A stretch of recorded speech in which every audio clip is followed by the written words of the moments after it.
Þá komið að síðasta lið númer 8, skýrsla bæjarstjóra til máls tekur bæjarstjóri Ásthildur Sturludóttir.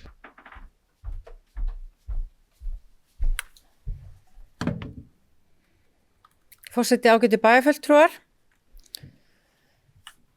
Þó að sé nú komin 21. janúar þá ætla ég nú að óska fólki gleðilegs árs. Af því þetta nú fyrsti fundur minn allavega á árinu. Nú í síðustu viku að því við vorum að ræða hérna áðan hjúkrunarheimili og þið samþykktu ágæta bókun þar þá átti ég fund með heilbrigðis og fjármálaráðuneyti eða ráðuneytisstjórum þeirra ráðuneyta í síðustu viku út á hjúkrunarheimilunum til þess að ýta á eftir uppbyggingu hjúkrunarheimilisins eins og við svo sem þekkjum ágætlega. Nú það svo að málefni aldraðra og þar með hjúkrunarheimila í landinu að færast yfir í nýtt ráðuneyti úr heilbrigðisráðuneyti yfir í félagsmálaráðuneyti.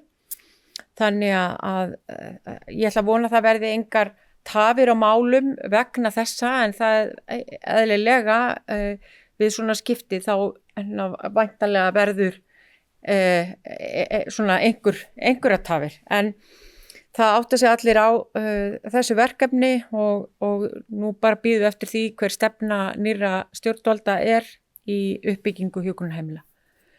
Ég skrifaði undir samning við Skákfélag Akureyrar núna í vikunni og það gaman að geta stutt við bakið á því góða félagi.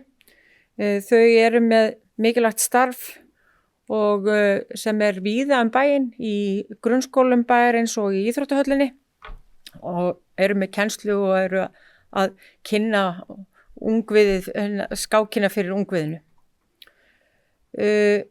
Í gær fékk ég kynningu á niðurstöðum árlegrar Gallup þjónustukönnunar sveitarfélaga og kynning á henni verður í bæjarráði á 50.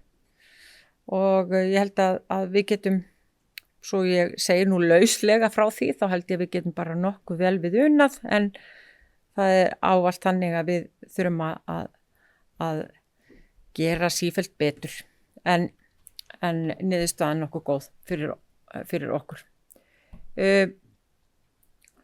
Ef við bara horfum inn á við, þá held ég að ég geti sagt að það sé bara nokkuð gott hljóð í sviðsstjórum og starfsmönnum. Það eru mörg verkefni og næg og fjölmargar áskoranir sem þurfum að takast á við. Og það spennandi tími og sviðunum fjölgaði 1 nú áramótum þegar skipulagssvið var til á ný. Og þau eru nú 7, 3 stóðsvið og 4 fagsvið. Og nýju sviðin heita nú þjónustu- og menningarsvið og skipulagssvið. Ég læt þetta duga í dag. Það bæjarstjóri lokið máli sínu. Eftirtaldar fundagerðir eru lagðar fram til kynningar. Afgreiðslufundur byggingafulltrúa 19. desember 24 og 9. og 16. janúar 2025.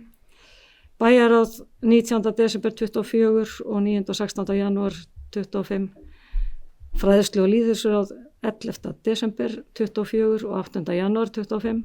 Skipulagsráð 15. janúar og umhverfis- og mannvirkjaráð 17. desember 24 og 14. janúar 25. Velferðar 8. janúar 25. Og allar þessar fundagerðir hægt að nálgast á heimasíðu bæjarins og ég segi þá fundi slitið 10 mínútur í 5. Takk fyrir góðan fund.